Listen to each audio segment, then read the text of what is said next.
Saludos, muy buenas noches, sean todos bienvenidos y bienvenidas, como no, un programa más de Más que Política, el debate político, que hoy no va a ser ningún debate, porque hoy queremos hacer un reconocimiento, en este caso se va a hacer un reconocimiento en esta ciudad de Telde.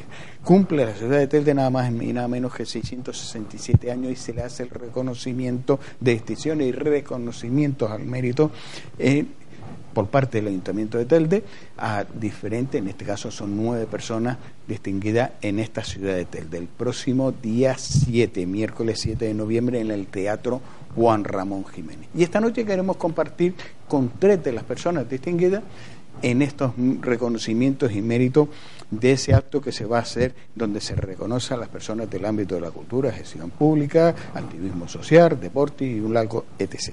Y esta noche nos acompaña en los platós de Canal 4 TV, en este caso tenemos por don Salvador García Carrillo Saavedra, que es el reconocimiento por parte por esa medalla que le van a otorgar, medalla de oro de la ciudad de Telde. Muy buenas noches, don Salvador. Buenas noches. ¿Cómo estamos? Hombre, ya con los años avanzados, pero bien, bien. Gracias por estar con nosotros. Muchas gracias. Y felicidades por ese reconocimiento. Muchas gracias. El reconocimiento no es a mi persona. El reconocimiento es, pues, a Sindo Hernández, que fue mi colaborador, a Silvestre Enrique Núñez Ojeda, que era mi secretario, y a Reyita Hernández, en paz descanse, la madre de esta niña, que fue la luchadora porque todas las asociaciones de vecinos de Dinama reivindicara ante el gerente, que era yo, las necesidades del pueblo de Dinama.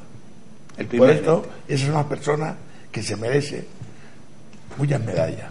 Y don Salvador ya lo presentaba, Guasimara, y en este caso nos acompaña Guasimara Cáceres Hernández, hija de doña Reyes Hernández Alemán, que se le hace el reconocimiento a título póstumo, en este caso un espacio público. Buenas noches, Guasimara. Buenas noches. ¿Cómo estamos? Pues muy bien, bien acompañada por aquí.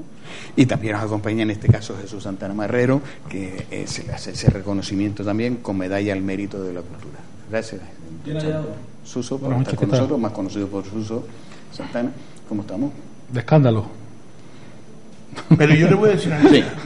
Ese niño que está ahí, yo lo conocí con 14 años. Grande, ¿eh? Con 14 años. ¿Con 14 años? En Dinama. Sí, claro. Y con 15 años le instalamos allí la rondalla más importante de chicos jóvenes que dirigía él en Dinama.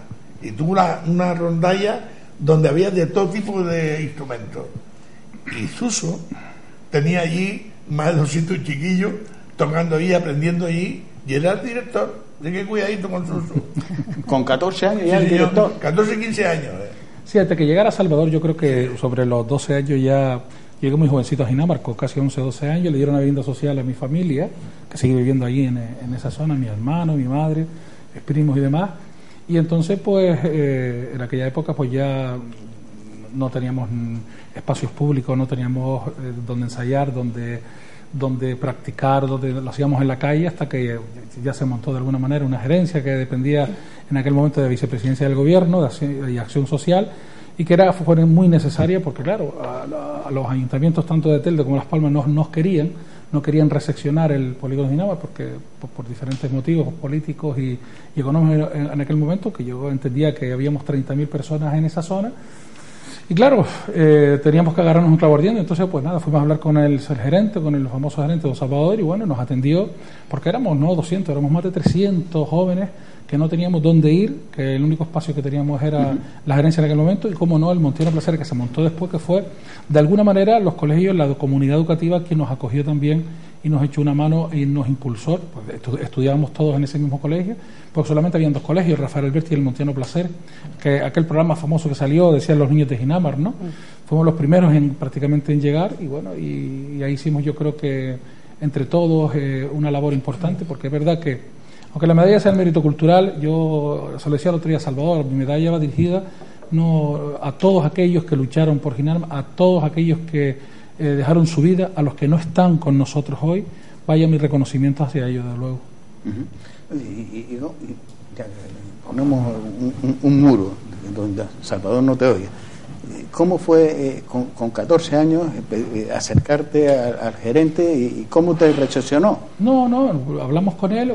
Salvador era una persona con carácter muy cercano, se le respetaba mucho, controlaba todas las circunstancias, y fuimos uno de los primeros colectivos que Salvador no dudó en ningún momento que era una necesidad patente tener a todos los jóvenes y que aquello se convirtiera en un centro cívico que en su momento Jerónimo Sadera lo achacó de una universidad de barrio, algo así, me parece que fue laboral, una universidad laboral, porque había una importante, no solo estábamos nosotros, empezó la comparsa, Camurrita, diferentes colectivos sociales, y el ayuntamiento, pues bueno, a través el gobierno de Canarias, a través de la vicepresidencia, pues inyectó un número importante de dinero. Estamos hablando que hubo un proyecto muy importante como la Yo Crecio, que había más de 2.000 millones de pesetas, que me parece que fueron la cantidad para empezar a paliar un poco las necesidades de Ginamar, no solo a nivel cultural, sino también educativo, social, y por supuesto que, claro, había un problema social importante, había un problema de delincuencia muy enorme, había un alto consumo importante de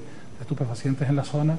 Y claro, el gobierno ahí tuvo un papel muy complicado. No había luz. No había agua. No había las carreteras todas que entran nada.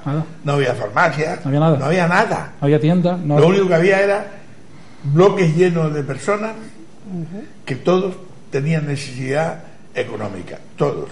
Y como dice muy bien Jesús, la primera reunión que yo tuve con un chico de 9 o 10 años que vino a verme él era el director o el jefe de una banda de niños que repartían la droga. La famosa banda del gitano. Eso es auténtico, ¿eh? Sí. Y entonces cierto, sí. me dijo que hablé esta mañana, por cierto, con uno que fue su primo, el líder de esa, de esa banda. Es tan curioso que cuando vino a verme, me vino a ver porque decía que tenía necesidad y que a ver cómo le ayudaba. Y que si tenía leche, me acuerdo que me lo da leche. Digo, ¿cómo leche? Sí, yo quiero un bote de leche porque no he comido nada hoy. Cogió el bote de leche, le pegó una molida por un lado y otro por otro, y de un viaje se la mandó y yo me quedé así mirando. ¿El litro de leche? El litro. Y le dije yo a Santiago González Jaraba, el pediatra, le dije, oye, es que ni respiraba. Dice, no, la leche para los drogaditos es un sedante. Ahí cuando aprendí yo eso, la leche era un sedante. Y claro, yo recuerdo que, bueno, venía la asociación de vecinos a pedir, y entonces venía Reyita y se ponía ahí delante, que era una mujer atravesada, decía, o usted hace lo que nosotros decimos, o le pega una piña a usted mismo, ¿eh? ¿Sí? Reyita, bueno, Reyita era... Ella decía, hay que Reyita hacer... Sí. Reyita era una mujer tan generosa que los habitantes de Ginama la tienen que recordar mucho, porque el 90% de las cosas que se hizo la gerencia fue por el apoyo que había detrás de Reyita, ¿eh? Eso hay que decirlo siempre. Y luego, en el aspecto cultural era Suso. Traímos hasta Camurrita vino ahí gratuitamente a enseñar a los niños a luchar. A luchar con ellos. ¿Sí? Sí. Teníamos campeonatos de ajedrez, teníamos futbolines, teníamos billar, teníamos una cooperativa de mujeres solo para coser, de corte y confección, para vender el trabajo que hacían al Corte Inglés, a muchos sitios. Teníamos hasta de ballet, una escuela de ballet, una chica que venía de Las Palmas y empezó a buscar niñas para enseñarle ballet. Era un hervidero, lo que dice Salvador, importante, la gerencia de Ginamar, que curiosamente, la semana pasada salió un artículo en un medio de comunicación donde yo creo que reflejó, cuando Salvador da cuenta que se marchó y ya no apareció más en la gerencia, nunca más, y Salvador el otro día llegaba un poco... no desorientado, pero sí mirando, porque Salvador cuando llegó a esa gerencia estaba como estaba hoy, en obra. Justamente, qué casualidad. Fíjate que me acordaré toda la vida de eso, porque yo recuerdo perfectamente, hilo por pabilo, cómo estaban los locales, y estaban como estaban hoy, estaban colocando los cristales, las ventanas, las puertas, había algunos terminados, otros no estaban terminados, unos tenían luz. Lo que está ocurriendo ahora, que hay una reforma importante, que a través del plan estratégico de Ginamar, que se va a invertir 900.000 euros aproximadamente en la reparación de dicha gerencia de Ginamar, Y bueno, y de alguna manera se ha quedado como gerencia de Ginama, nadie ha cambiado el nombre. Yo soy uno de los que de algún momento dije, bueno, había que cambiar la gerencia, y ya creo que tiene que ser un centro polivalente, un centro cívico, que de alguna manera ir cambiando un poco, porque los años van cambiando y también las palabras tienen que ir cambiando. Bueno, pero al final la gente se ha quedado como la gerencia y sigue como la gerencia, ¿no? Pero ahí sería muy bueno un distrito donde hubiera un concejal que coordinara todas las necesidades de los habitantes de Ginama. Que ese concejal sea el que luego le transmitiera al pleno del ayuntamiento, o al alcalde, o a los distintos concejales, cuál es la demanda de la gente de Ginama. Porque yo el otro día cuando llegué ahí y vi aquello, dije, toda la labor que se hizo socialmente hablando, porque allí se hizo una labor muy social y se quitó a los demagogos, aquellas asociaciones que estaban dirigidas pues por José Carlos Mauricio, por Gonzalo Angulo, por Sacaseta, por todo aquel grupo. Cada uno tenía una asociación y todo lo que querían era matar al gerente. Había que matar al gerente. Y claro. ¿Y cómo aguantó esa presión? Ah, muy bien, yo me reía. Yo les decía, ustedes sigan adelante, que aquí se va a hacer lo que yo diga. Y ellos, lo que yo diga, todo lo que ustedes digan, no vale para mí nada. Aquí va a hacer lo que yo diga. Y yo tenía a Rayita al lado. Y yo le decía, usted dígame para yo apoyarle a Rayita.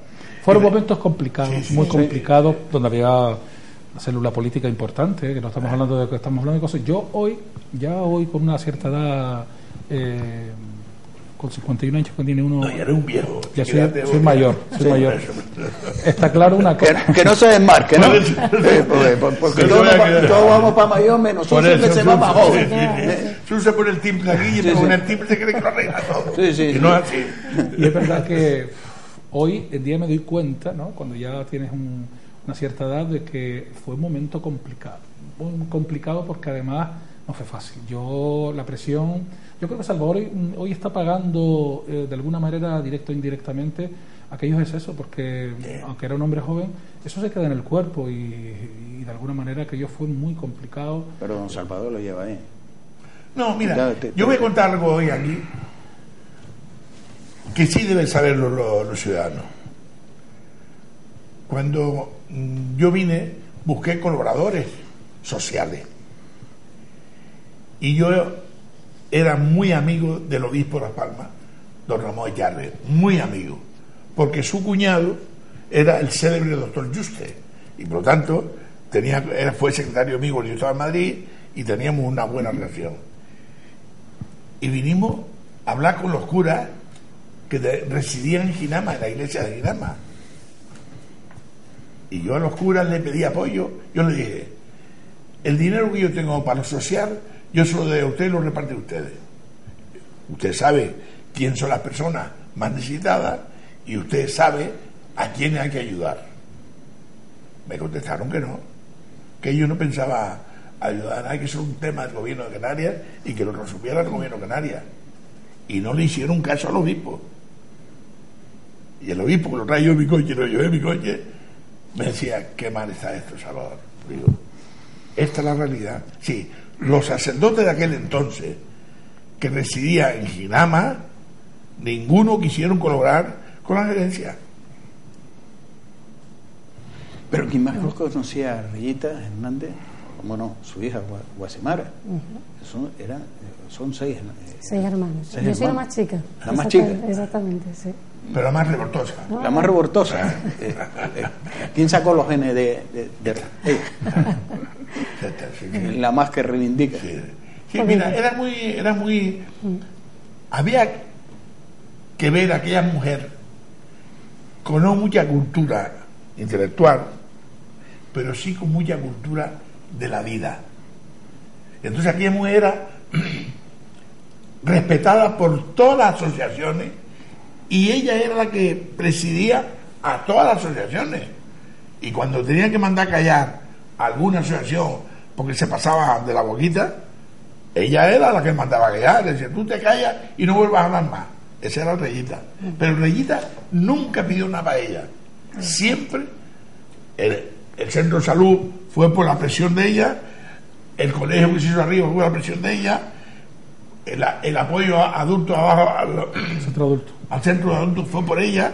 Sí, éramos ahí que cuando se metía en un proyecto, rezaba.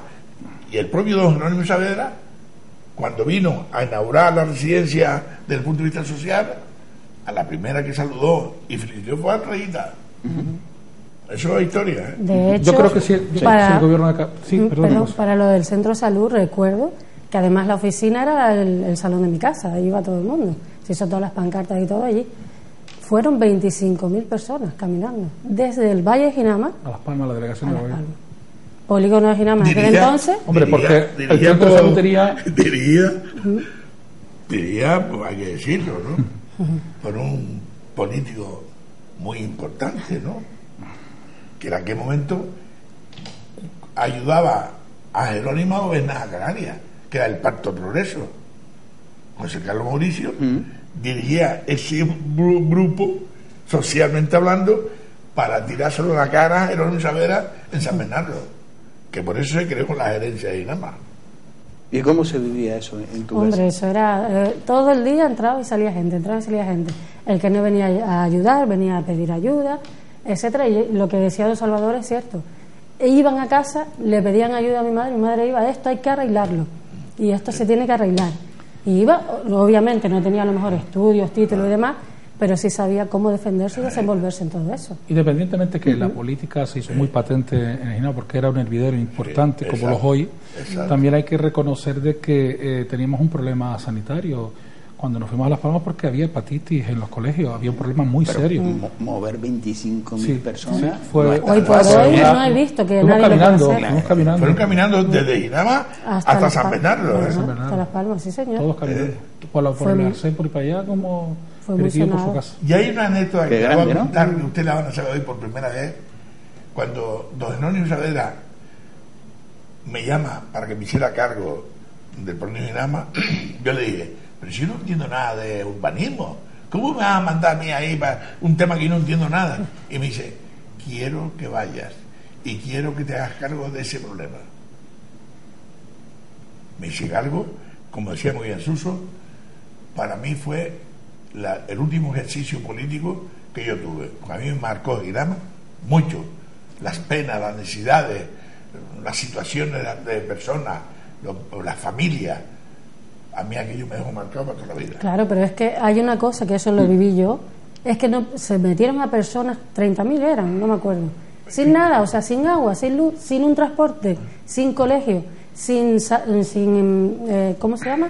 Centro de salud, nada. O sea, pusieron a personas allí y búscate la vida un poquito. ¿No? Bueno, de hecho, hombre, no tuvieron en cuenta las necesidades básicas de las personas que estábamos allí. De hecho, lógicamente. De hecho, importante es que el agua había que cogerla 2 o 3 veces en semana, que nos abrían el jardín y ahí cogíamos con los baldes, íbamos subiendo el agua a nuestras casas, no teníamos luz, teníamos que estar con vela, la basura la tirábamos, se amontonaba y después aparecieron unos bidones, pero no había asfalto en la carretera. Pero como subir el agua a las casas en balde, y después que ponían bidones dentro de las casas, un bidón dentro del, había un peso importante en aquellos bloques donde cada uno tenía un bidón porque no había otro problema, teníamos que llenarlo, uno en el baño, otro en la solana. Las aljibes no funcionaban, no había luz, las aljibes eran sanitariamente no reunían las condiciones y después teníamos que estar pagando cuando nos faltaba el agua, pagar a Matías, uno que llevaba la cuba, que cogía el agua en la noria, que tenía 2 gramos de sal y por lo menos es terrible, es decir, que aquello fue... Hay una anécdota, Paco, pero son cosas que yo la cuento, yo por lo menos lo desconocí. La gente no sabe. Hay una anécdota. Cuando yo con Rayita y varias asociaciones nos reuníamos, yo le decía, lo primero que hay que hacer aquí es poner agua y luz. Vamos a poner la luz y vamos a poner el agua. Y Rayita me decía, ¿y de dónde van a pagar a esta gente? No se preocupe, yo les pago el recibo del agua y de la luz directamente al ayuntamiento y a UNESCO. Y entonces cada vecino que no tenía medios y que las asistentes sociales le habían hecho ya un expediente, pues yo a esos vecinos le pagaba el agua y la luz. Y la comunidad, porque no limpiaba las escaleras ni los ascensores, porque decía que no tenía dinero para nada de eso. Sí. era todo un deme, necesito, que tú dices, ¿esto qué es? Era un saco sin fondo. Entonces, una de las primeras cosas que me dijo Rayita, esta gente tiene que comer, y entonces llamé a don José Rodríguez, que era el delegado de Cáritas, y le dije, don José, yo tengo aquí 10 millones de pesetas, ¿qué me puede usted hacer para que esta gente coma? Y dice, yo te traigo todos los días 400 raciones con el desayuno, almuerzo y cena. Y entonces las asistentes sociales hacían un expediente y decía, ¿esta cuánto tiene? 5 hijos. Pues se le daba comida para 5 hijos. Se le daba esto. Eso fue criticado, se me criticó con eso, diciendo que yo había vuelto a las obras del 18 de julio. No le importaba si la gente 400 familias comía o no. Lo que importaba era criticar la acción. Exacto. Y yo, eso es lo que yo pensaba. Y eso fue lo que ganó mi credibilidad.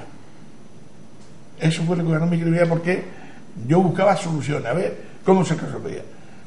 Otro ejemplo, don Carmelo Artiles habla con don José Sánchez, JSP, para que nos mandara leche en polvo envasada.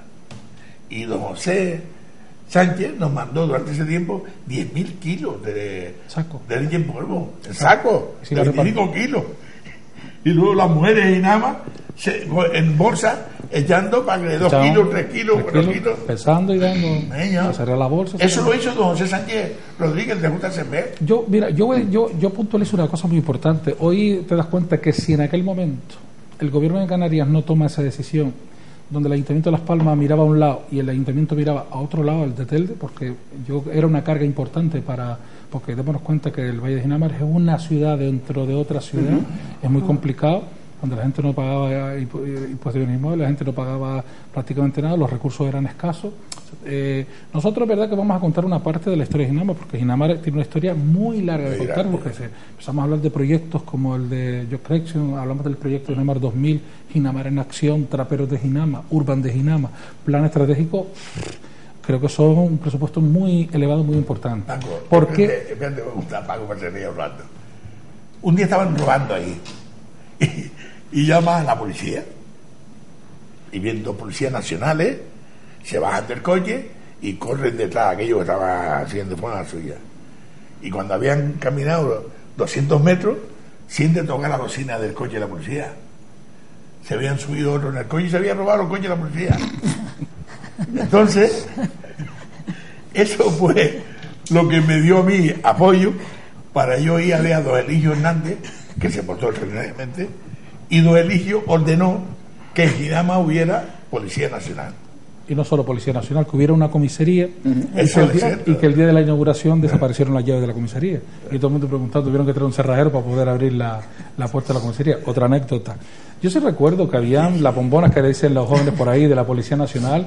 ¿Cómo recuerdo que más de 300 policías venían? Porque claro, todas las viviendas se las entregaban a las familias, pero había gente que cuando llegaba allí y decía, yo aquí sin nada, esto es tierra de nadie, ¿no? Era muy importante, y quien no tenía vivienda como mi familia teníamos que quedarnos allí y sobrevivir. No, y cuando llegaba allí a la vivienda que la habían asignado, había viviendo dentro de otra. Claro, empezaron a meterse por los ventanes que eran de madera de arriba, se metían los cupos. Entonces cuando llegabas tú con las escrituras allí decías, no, aquí estoy viviendo yo. Entonces claro, la policía empezaron las denuncias y tenían que venir a desalojar un bloque completo, pero aquello era un panorama desolador. Estamos hablando de más de 30 bombonas de la policía con más de 200 policías nacionales. No estamos hablando de cosas finas, era una película, era una verdadera película. Y yo recuerdo todos los coches, todas las noches, el coche giratorio, toda la noche por todo Ginamar, porque había una importante consumo, importante delincuencia, importante cuando vino problema social. Rafael Vera aquí, que era el secretario de Estado, eso fue lo que a mí me dio apoyo para que Eligio le dijera, mira tú, ¿cómo estamos? Que mandé un coche de policía a Ginamar y los ladrones se llevaron el coche. Y Rafael se quedó así, Rafael Vera dice, ¿qué dice? Así que hay que ayudar a Salvador. Ese duelillo era muy agradable. Yo digo que mi reconocimiento a todos los profesionales, porque han habido muchos profesionales en aquel momento. Yo creo que también hubo una unidad de atención especial que mandó el gobierno de Canarias, con trabajadores sociales, con sociólogos, con animadores culturales. 6 asistentes sociales. Entonces, era muy importante y una dependencia para tratar la drogadicción, los problemas. Me acuerdo de Felmonso, el director general, como montó también un punto de información juvenil para que era una casa de la cultura. Se invirtió, yo creo que importante, la gerencia fue un punto neurálgico.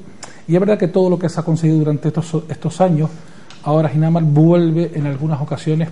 Podrá muy bien el plan estratégico, pero siguen todavía. Alguien decía el otro día, bueno, es que todo para Ginamar. No, todo para Ginamar, un sitio tan vulnerable con tanta gente, es complicado, y cuando necesitan una serie de servicios, y no necesitan que sea un barrio más privilegiado que otro, pero sí es verdad que necesita un poco más de atención. Y yo creo que la gente se ha relajado, la clase política se ha relajado, y los proyectos están muy bien, son bien hallados, pero lo que no podemos es reparar por tercera vez la Casa de la Condesa, que costó primero 300 millones, después 200 millones de pesetas, y ahora vuelve otra vez la Casa de la Condesa en las circunstancias que se encuentra, en la Noria en las circunstancias que se encuentra la gerencia, porque ya empiezan a paliar, y aunque exista una ficha financiera, que se active esa ficha financiera ya para activar el tema, y que no se aprovechen todo este periodo electoral para que sirva todo esto de cañón, y la gente vuelva otra vez a cuestionar la clase política y a cuestionar un poco la acción. Entonces, que solo se acuerden de Ginamar cuando estamos 7 o 8 meses antes de las elecciones, porque además eso ya está anticuado, a la gente se les ve venir el pelo, y de verdad que no es justo. Entonces, los que hemos participado en política, los que hemos estado en primera línea también, sabemos perfectamente las carencias de Ginamar. Y yo creo que esto es un trabajo que tenemos que tomarlo un poco en serio. Ginamar ha sufrido en este momento un retroceso importante.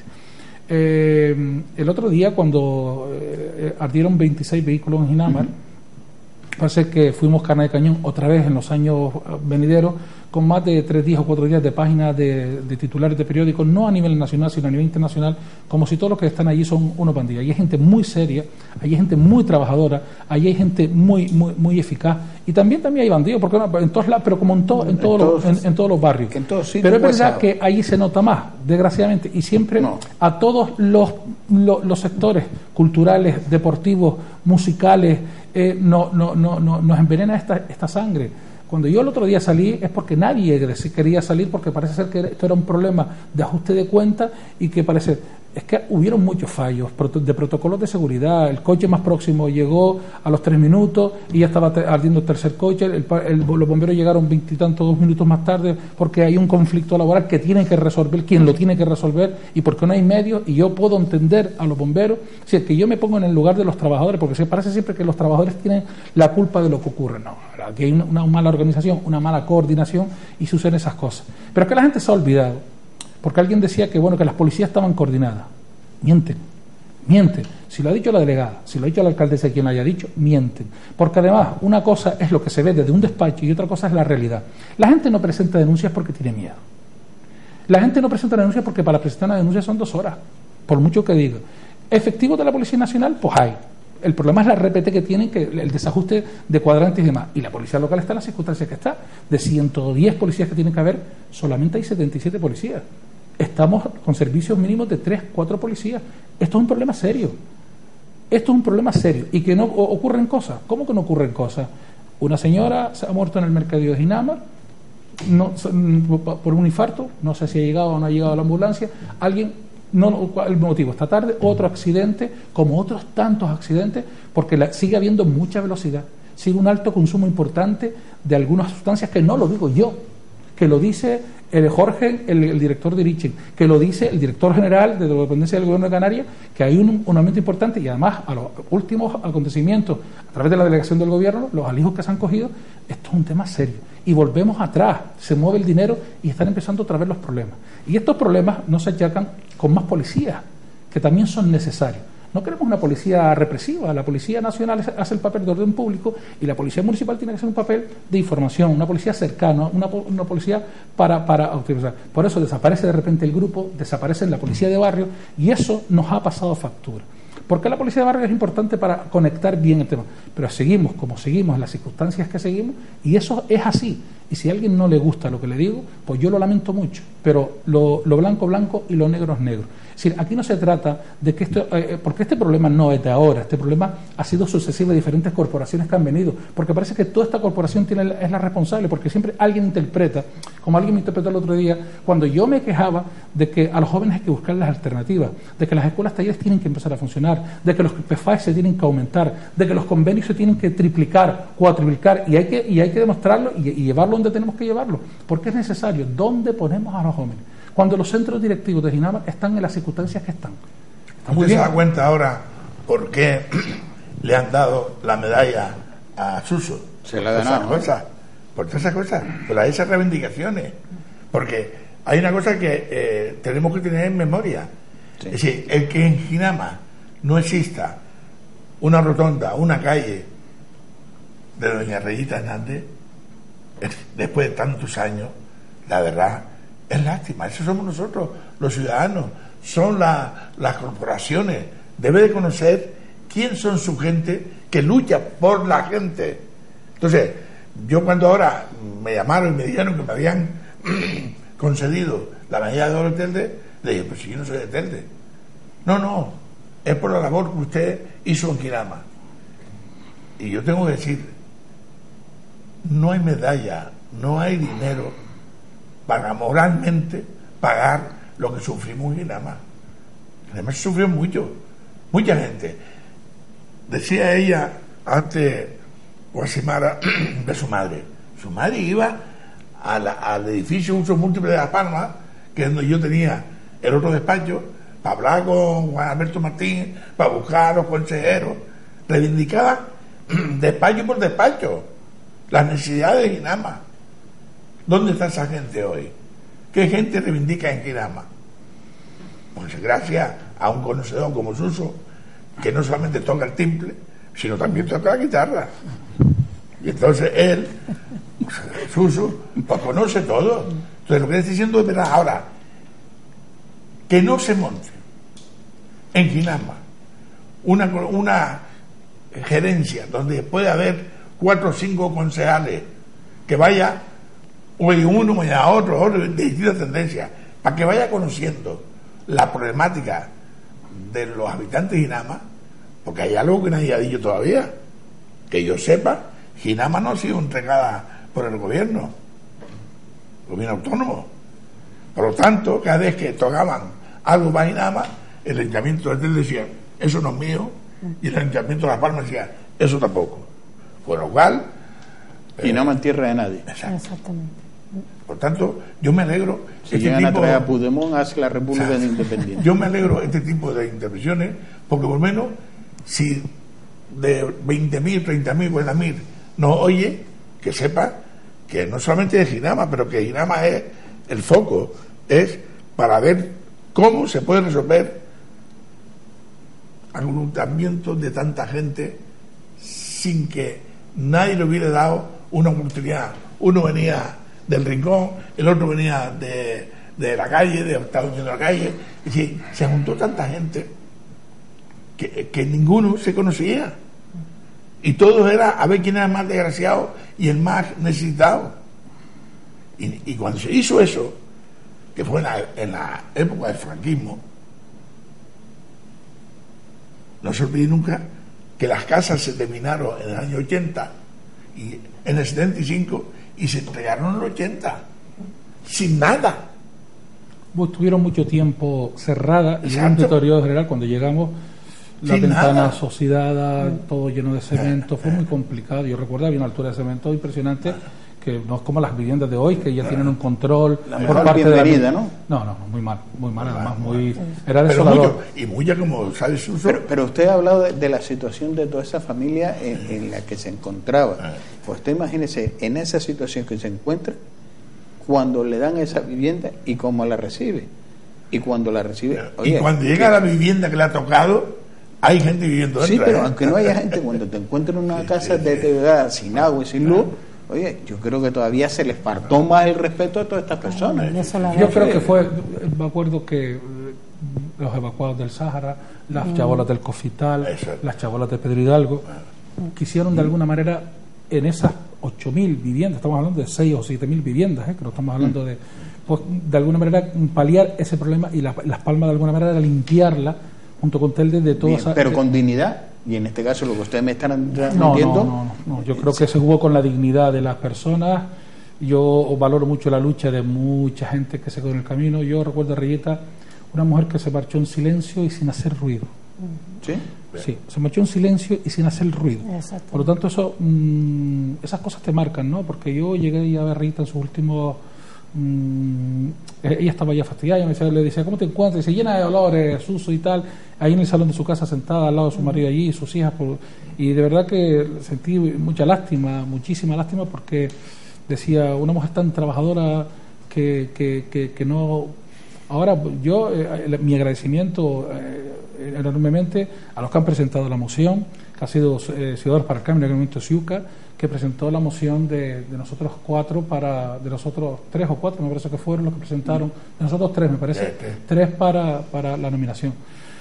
Nominación que de verdad que es un poco amarga porque el trato del expediente no ha sido el correcto, las malas formas creo que no han sido las convenientes, y por mucho que ahora se intenten algunos, yo estoy muy contento porque la corporación ha votado a favor, y mi agradecimiento total ante todo al Ayuntamiento de Telde y a toda la corporación por ese reconocimiento. Por eso no vamos a dejar de, yo por lo menos... Pero si no hubiera sido Ciuca, no hubiéramos tenido esta hoy, ¿eh? Vale. De todas maneras, yo creo que indiscutiblemente, pero esta batalla abierta por una medalla, yo creo que en algunas ocasiones, pues... Yo estuve a punto, se lo dije a Salvador, de renunciar a esta historia, porque los que seguimos trabajando y luchando y apostando por Ginamar, a mí no me hace falta una medalla. Realmente agradezco profundamente, vuelvo a repetir, a toda la corporación, en este caso a Ciuca, por el esfuerzo y todo el tema. Pero yo le llamo la medalla no a la cultura, sino a la resistencia, ¿no? Porque hemos resistido a este varapalo político donde Más por Telde hizo unas alegaciones importantes, que también hay que decirlo, y Coalición Canaria en aquel momento hicieron unas alegaciones importantes, porque todavía se cuestionaba si se entregaba, y buscando artículos, y si en el antiguo decreto, y si se sacaba uno del expediente. La mezquindad es muy, muy fea, y mientras no se acabe el odio, el rencor, tenemos un grave problema, y cuando se intenten politizar las cosas, peor todavía. Yo sé que a alguien no le gustan estas palabras, pero yo lo que no me voy a ocultar, yo estoy totalmente agradecido, eso es en primer lugar, pero también es verdad que tienes esa, no en estas condiciones quiere uno... Ese sabor agridulce. Sí, porque además no me parece justo, ni me parece recibo. O los propongo yo o no los propone nadie, y si los propone alguien parece que son todos problemas. Entonces, pero bueno, yo creo que la clase política ha resuelto esta situación, y vuelvo a reiterar mi agradecimiento. Y vuelvo a repetir que esto no es un problema social solo que tiene Ginamar, porque San Gregorio también es un problema social, hay tanta gente como Ginamar, y en la costa también hay tanta gente como Ginamar, y que realmente lo están pasando mal. Algo está fallando. Las políticas sociales, el otro día me decía el concejal Coñas que yo he activado otra trabajadora social más. Yo entiendo que se está haciendo un esfuerzo. El personal es el que hay. No se ha metido. De 1000 y pico trabajadores hemos pasado a 500, 600 trabajadores. Tenemos un problema serio de personal, muy serio. Pero es que tenemos que de alguna, porque si la gente piensa que el ayuntamiento tiene problemas de económicos, no los tiene. El ayuntamiento tiene, que sepa la gente que el ayuntamiento tiene dinero, pero el problema es que no se lo puede gastar. Y con la nueva ley de presupuesto, pues tan fácil no nos han puesto. Porque ahora sí que es verdad, si antes las pasábamos canutas, ahora las vamos a pasar más canutas. Todo hay que decirlo, porque también yo entiendo que la clase política se ve con graves problemas a la hora de afrontar que para comprar folios tenemos problemas para comprar folio. Sí, pero no, en una época también compraba más folio de lo que gastaba. Y cuando uno derrocha, pues llega un momento que le dice, hasta aquí hemos llegado y hay que trazar una línea y lo pagan justo por pecadores. Pero bueno, volvemos nuevamente después de una pequeña pausa publicitaria. Nos vamos unos minutos de publicidad y seguimos conociendo la historia de Ginamar y compartiendo, por supuesto, con nuestros invitados e invitadas. Esta noche, oye, qué mejor noche que lo de los finados, ¿eh? Esta noche estamos recordando un movimiento. Es crear cultura, y cultura de, oye, 25.000 personas, ¿eh? Que hoy por hoy pero no una vez todavía no una vez sola, por saber quién hace eso. Hoy por hoy creo que nadie todavía lo ha hecho. Y en eso me siento yo orgullosa, lógicamente. Nos manifestamos por las listas de espera, pero vete a mover 25.000 personas. Exactamente. Bueno, nos vamos a publicidad, a la vuelta seguimos con... Va a ser breve, porque ustedes quieren seguir escuchando esta historia que muy pocos conocíamos, así de claro, entre ellos me cuento yo. Nos vamos a publicidad.